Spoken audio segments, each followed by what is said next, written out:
दूर किसी पहाड़ी इलाके में हरे भरे पेड़ों से घिरे एक छोटे से गांव में एक लक्कड़हारा रहता था। ये गांव इतना सुंदर था कि मानो प्रकृति ने इसे अपने हाथों से सजाया हो। चारों तरफ ऊंचे पेड़, बहती नदी और पक्षियों की मधुर आवाज। लेकिन इस सुंदरता के बीच रहने वाला लक्कड़हारा बहुत गरीब था। उसके पास ना तो कोई जमीन थी, ना कोई दुकान, बस एक पुरानी कुल्हाड़ी थी जिससे वो रोज जंगल जाकर लकड़ियां काटता और बाजार में बेचकर अपना पेट भरता था। लक्कड़हारे का घर बहुत छोटा था, मिट्टी की दीवारें और फूस की छत। लेकिन इस छोटे से घर में बहुत प्रेम था। लक्कड़हारे की पत्नी बहुत धैर्यवान थी। गरीबी के बावजूद वो कभी शिकायत नहीं करती थी। सुनिए, आज भी इतनी सुबह जंगल जा रहे हैं? कल रात बहुत बारिश हुई थी, रास्ते फिसलन भरे होंगे। थोड़ी देर रुक जाइए ना, धूप निकल जाने दीजिए। नहीं प्रिय, देर करने से काम नहीं चलेगा। सुबह जल्दी पहुंचूंगा तो अच्छी लकड़ी मिल जाएगी। देर से जाने पर दूसरे लकड़हारे सारी अच्छी लकड़ी काट ले जाते हैं। तुम जानती हो ना, हमारे पास सिर्फ अपने हाथों की मेहनत है। भगवान का नाम लेकर बैठे रहने से पेट नहीं भरता, कर्म करना पड़ता है। मैं आपकी मेहनत को समझती हूँ, लेकिन कभी कभी डर लगता है। जंगल में जंगली जानवर भी होते हैं और आजकल डाकू भी, और आप अकेले जाते हैं, कोई साथी भी नहीं है। अरे चिंता मत करो, जंगल के जानवर तो मेरे दोस्त हैं, रोज देखते हैं मुझे, कोई नुकसान नहीं करते। और रही डाकुओं की बात, तो भला मेरे पास है ही क्या लूटने को। ये देखो, मेरी जेब में सिर्फ 2 आने हैं। कौन सा डाकू इतनी छोटी रकम के लिए मेहनत करेगा। आप हंसी मजाक में उड़ा देते हैं सब बात, लेकिन सच कहूँ तो कभी कभी मन में आता है कि हमारा भाग्य ही खराब है। आप इतनी मेहनत करते हैं, फिर भी हालत वही की वही रहती है। पड़ोसी को देखिए, उनकी दुकान है, आराम से बैठकर कमाते हैं। सुनो प्रिय, भाग्य वाग्य की बात मत करो। मैं इस बात में बिल्कुल विश्वास नहीं करता। भाग्य तो बहाना है आलसी लोगों का। जो लोग मेहनत नहीं करना चाहते, वे भाग्य का रोना रोते हैं। मेरा मानना है कि हमारे कर्म ही हमारा भाग्य बनाते हैं। आज मैं ईमानदारी से मेहनत करूंगा तो कल जरूर फल मिलेगा। हो सकता है आज ना मिले, कल ना मिले, लेकिन एक दिन जरूर मिलेगा। ठीक कहते हैं आप, मुझे भी यही सोचना चाहिए। चलिए, ईश्वर का नाम लेकर जाइए, मैं आपके लिए प्रार्थना करूंगी। लक्कड़हारा अपनी पुरानी लेकिन मजबूत कुल्हाड़ी कंधे पर रखकर जंगल की ओर चल पड़ा। सुबह की ठंडी हवा उसके चेहरे से टकरा रही थी। रास्ते में पक्षी चहक रहे थे, फूलों की खुशबू आ रही थी। लक्कड़हारा मन ही मन भगवान का नाम जप रहा था। तभी उसे एक बड़े बरगद के पेड़ पर एक तोता दिखाई दिया। अरे लकड़हारा भाई, लकड़हारा भाई, रुको तो जरा। अरे वाह, ये तोता तो इंसानों की तरह बोल रहा है और मुझे जानता है। क्यों भाई, तुम मुझे कैसे जानते हो? अरे भाई, मैं यहाँ पिछले 10 सालों से रहता हूँ। तुम्हें रोज इस रास्ते से आते जाते देखता हूँ। सुबह सुबह कुल्हाड़ी लेकर जंगल जाते हो, शाम को लकड़ी का गट्ठर लेकर वापस आते हो। कभी छुट्टी नहीं करते, कभी आलस भी नहीं करते। वाह भाई, तुम्हारी मेहनत की दाद देनी पड़ेगी। अच्छा, तो तुम मुझे देखते रहते हो, बहुत अच्छी बात है। वैसे तुम बहुत बुद्धिमान लगते हो। तुम्हारा नाम क्या है? मेरा नाम, खैर नाम से क्या फर्क पड़ता है, मैं सिर्फ एक तोता हूँ। लेकिन हाँ, थोड़ी बुद्धि जरूर है, और इसी बुद्धि से मैं एक बात कहना चाहता हूँ। लकड़हारा भाई, तुम बहुत मेहनत करते हो, लेकिन फिर भी गरीब हो। रोज सुबह से शाम तक काम करते हो, फिर भी तुम्हारे कपड़े फटे हुए हैं, तुम्हारी चप्पल पुरानी है। इसका मतलब है कि तुम्हारा भाग्य तुम्हारा साथ नहीं दे रहा। भाई तोते, तुम्हारी बात सुनकर लगता है कि तुमने संसार को बहुत देखा और समझा है। लेकिन मैं तुमसे एक बात कहना चाहता हूँ। मैं भाग्य में बिल्कुल विश्वास नहीं करता।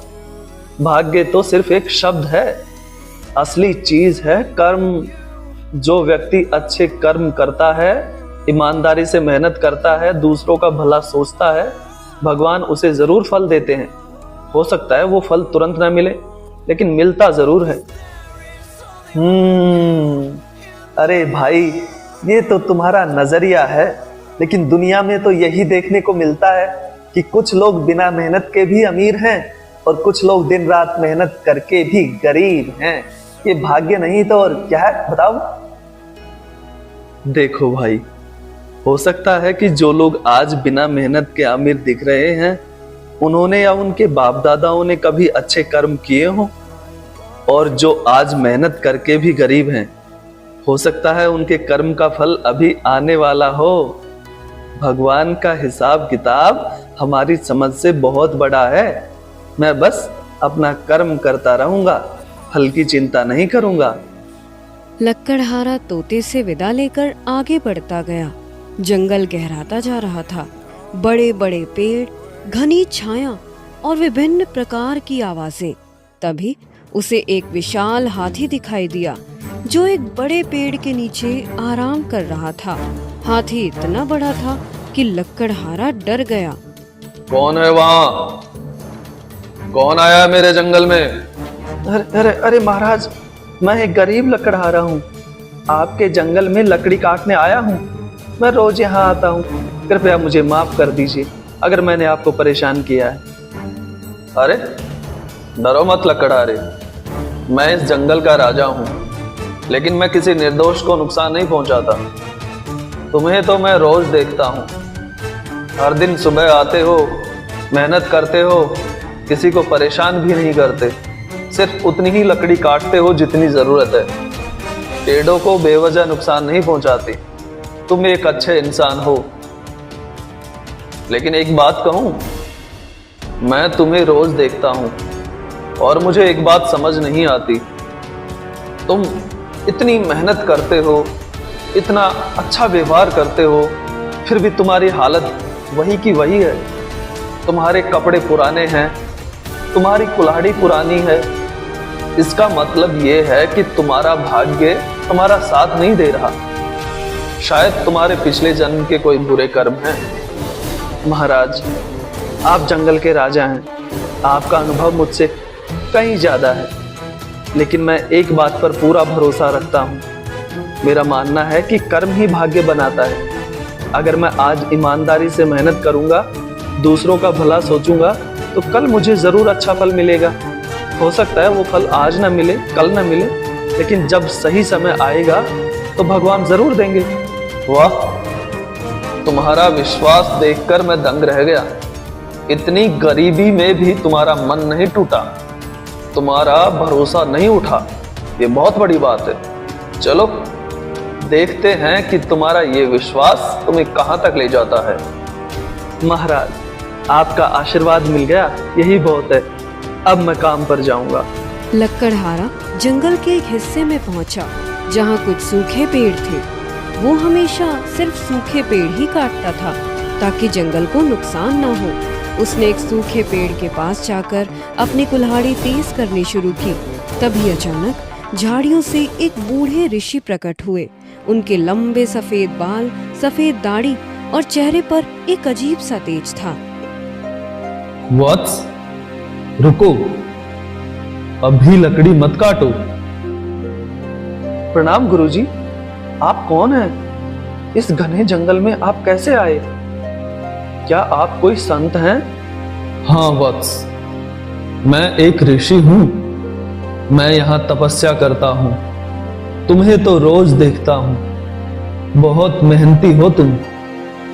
लेकिन मुझे एक बात समझ नहीं आती, तुम इतनी मेहनत करते हो, इतने अच्छे स्वभाव के हो, फिर भी इतने गरीब क्यों हो? क्या तुमने कभी सोचा है कि इसकी वजह क्या हो सकती है? गुरुजी, मैं एक अनपढ़ आदमी ज्यादा गहरी बातें नहीं समझता, लेकिन मेरा मानना है कि गरीबी, अमीरी, सुख दुख ये सब भगवान की मर्जी है। मैं सिर्फ अपना कर्म करता हूँ, मैं भाग्य की बात नहीं सोचता। मेरा विश्वास है कि जो व्यक्ति ईमानदारी से अपना कर्म करता है, भगवान उसे कभी भूखा नहीं रखते। बहुत अच्छी बात कही तुमने, लेकिन आज मैं तुम्हारी एक परीक्षा लेना चाहता हूं। मैं देखना चाहता हूं कि तुम्हारा विश्वास कितना पक्का है। तुम्हें आज कुछ ऐसा दिखाऊंगा जो तुम्हारी जिंदगी बदल सकता है, लेकिन ये तुम पर निर्भर करता है कि तुम क्या चुनते हो। गुरुजी, मैं कुछ समझा नहीं।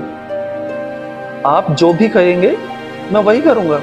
ऋषि ने एक छोटा सा चमकता हुआ पत्थर निकाला। वो पत्थर इतना चमक रहा था कि आंखें चौंधिया जाती थी।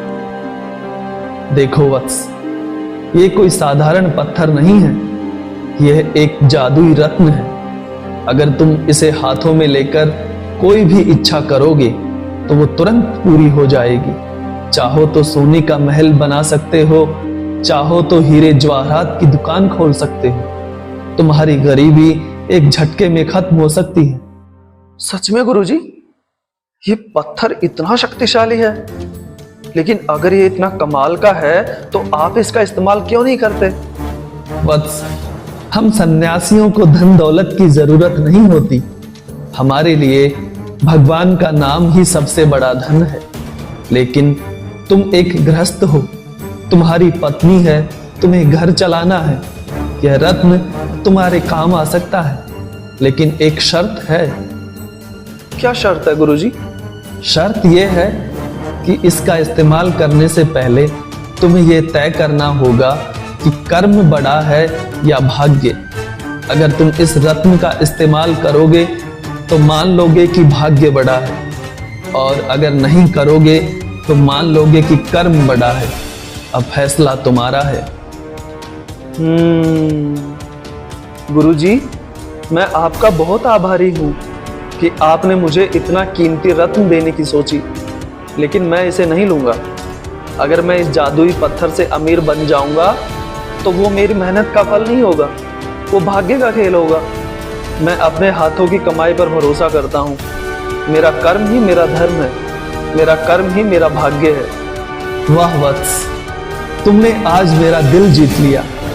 इतने बड़े लालच के सामने भी तुमने अपने सिद्धांत नहीं छोड़े। तुम सच्चे अर्थों में एक महान व्यक्ति हो। तुम्हारा यह निर्णय दिखाता है कि तुम्हारा चरित्र सोने से भी कीमती है। गुरुजी, आपने मेरी परीक्षा ली और मैं खुश हूं कि उसमें मैं सफल हो गया। लक्कड़हारे ने अपने दिन भर का काम पूरा किया और लकड़ी का एक अच्छा गट्ठर तैयार किया।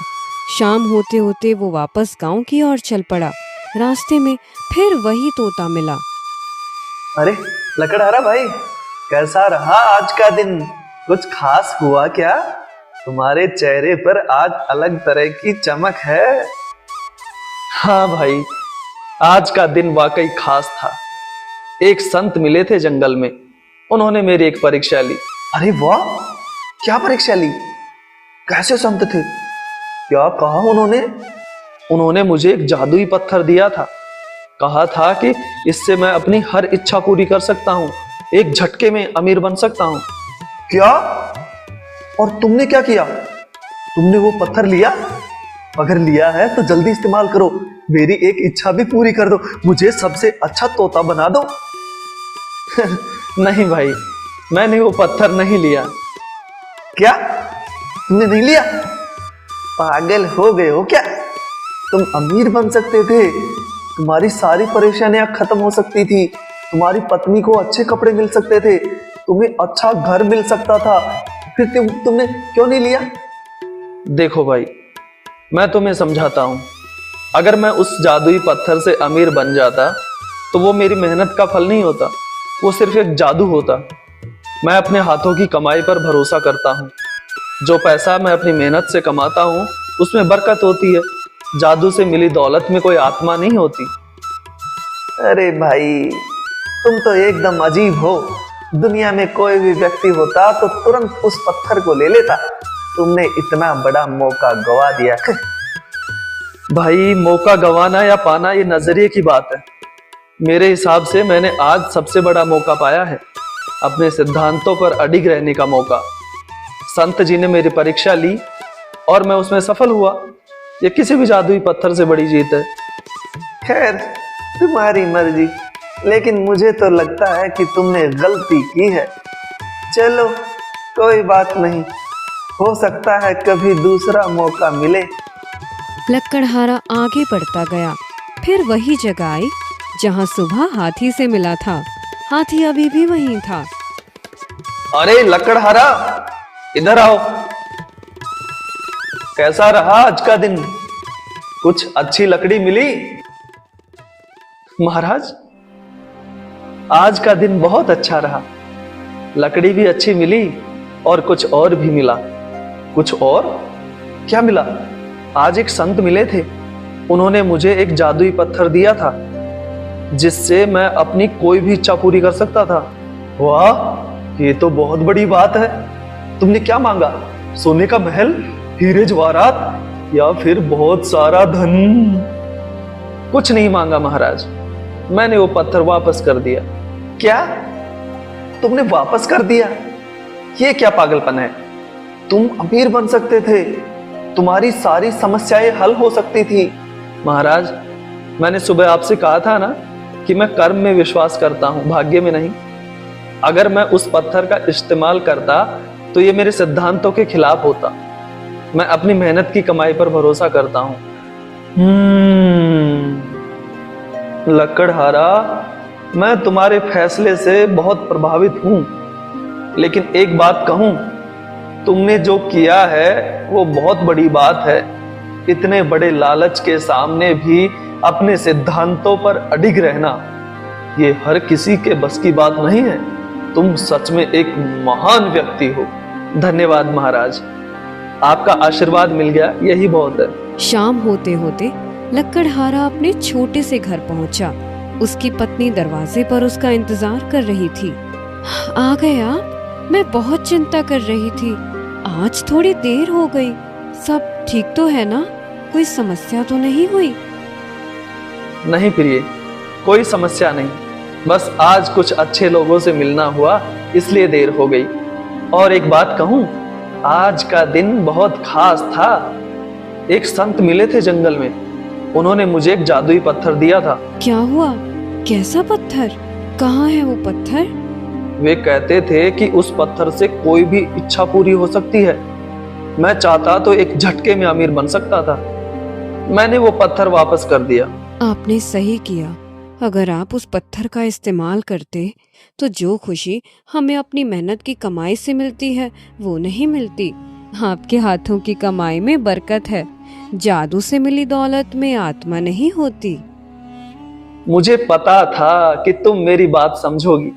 यही तो है असली प्रेम, जो इस सही समय पर सही बात कहे। लक्कड़हारा फिर जंगल जाने की तैयारी कर रहा था। तभी दरवाजे पर कोई दस्तक हुई।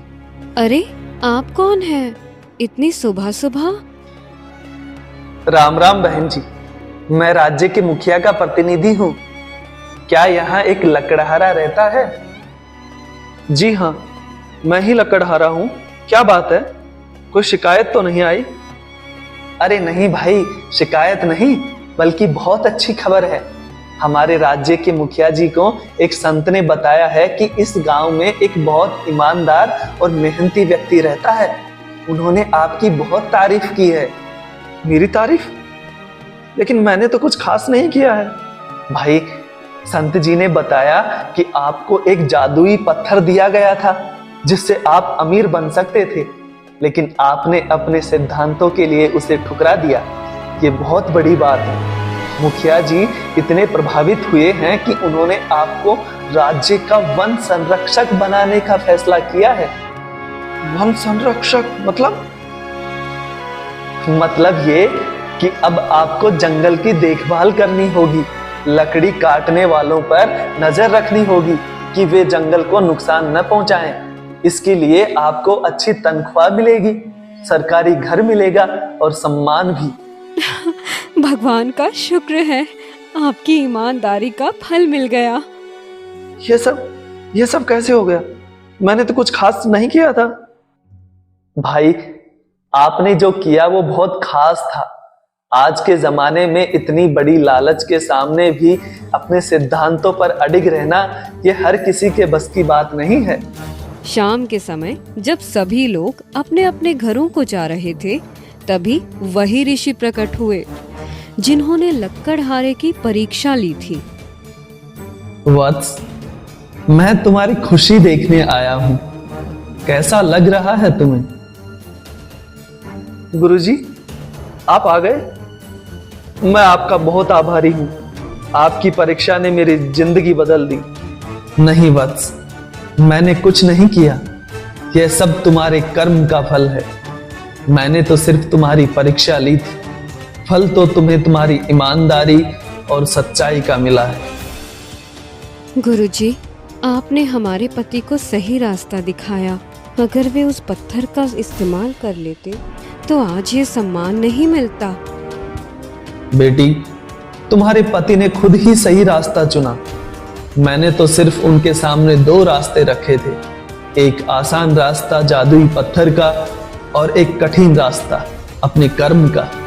उन्होंने कठिन रास्ता चुना और देखिए कितना बड़ा फल मिला। गुरुजी, एक सवाल है। आप जानते थे कि मेरे साथ ये सब होगा?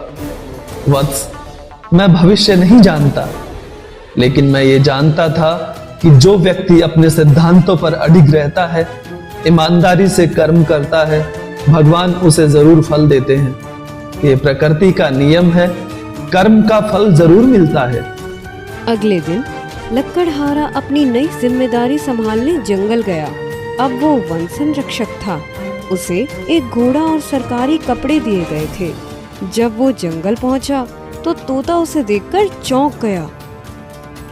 अरे लकड़हारा भाई, ये क्या? तुम तो बिल्कुल बदल गए हो। ये घोड़ा, ये कपड़े, तुम राजा बन गए क्या भाई? भाई, राजा तो नहीं बना, लेकिन हाँ, अब मैं इस जंगल का संरक्षक हूँ। मेरा काम ये देखना है कि कोई भी व्यक्ति जंगल को नुकसान न पहुंचाए। ये कैसे हुआ? ये सब कैसे हुआ? परसों तुम एक गरीब लकड़हारे थे और आज? भाई, यह मेरे कर्म का फल है। जब मैंने उस जादुई पत्थर को ठुकरा दिया था, तब तुमने कहा था कि मैंने गलती की है, लेकिन देखो मेरे कर्म का कितना बड़ा फल मिला। भाई, मुझसे गलती हुई। मैं तुम्हें गलत सलाह दे रहा था। तुमने सही किया था। अब मैं समझ गया कि कर्म ही भाग्य बनाता है। कोई बात नहीं भाई, गलती इंसान से होती है, लेकिन अब तुम भी अच्छे कर्म करो, दूसरे पक्षियों की मदद करो, जंगल की रक्षा करो। तभी हाथी भी वहां आ गया। लक्कड़हारे को इस हाल में देखकर वो भी बहुत हैरान हुआ। लकड़हारा, ये क्या चमत्कार है? तुम तो बिल्कुल बदल गए हो।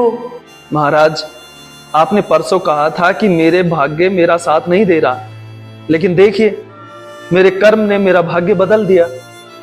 मुझसे गलती हुई थी। मैं तुमसे भाग्य की बात कर रहा था, लेकिन तुमने सिद्ध कर दिया कि कर्म से बड़ा कोई भाग्य नहीं होता। आज से मैं भी इसी बात को मानूंगा। शाम के समय लक्कड़हारा और उसकी पत्नी अपने नए घर में बैठे थे। ये घर पुराने घर से बहुत बड़ा और सुंदर था। आज जो कुछ हुआ वो सपने जैसा लगता है। कुछ दिन पहले तक हम इतने गरीब थे और आज। प्रिय, ये सपना नहीं, ये हकीकत है। ये हमारे अच्छे कर्मों का फल है। जब मैंने उस जादुई पत्थर को ठुकराया था, तब तुमने मेरा साथ दिया था। तुमने भी कहा था कि हाथों की कमाई में बरकत होती है। हाँ, और आज मैं समझ गई हूँ कि भाग्य कोई अलग चीज नहीं है। भाग्य तो हमारे कर्मों का ही परिणाम है। जो व्यक्ति अच्छे कर्म करता है वही भाग्यशाली बनता है। बिल्कुल सही कहा तुमने। कर्म और भाग्य दो अलग चीजें नहीं हैं। कर्म ही भाग्य बनाता है। जो व्यक्ति अपने कर्म पर भरोसा रखता है, ईमानदारी से मेहनत करता है, दूसरों का भला सोचता है, वो कभी असफल नहीं होता। तो इसका मतलब ये है कि कर्म बड़ा है या भाग्य, ये सवाल ही गलत है। हाँ प्रिय, ये सवाल ही गलत है। कर्म और भाग्य एक ही सिक्के के दो पहलू हैं। अच्छे कर्म ही अच्छा भाग्य बनाते हैं और बुरे कर्म बुरा भाग्य।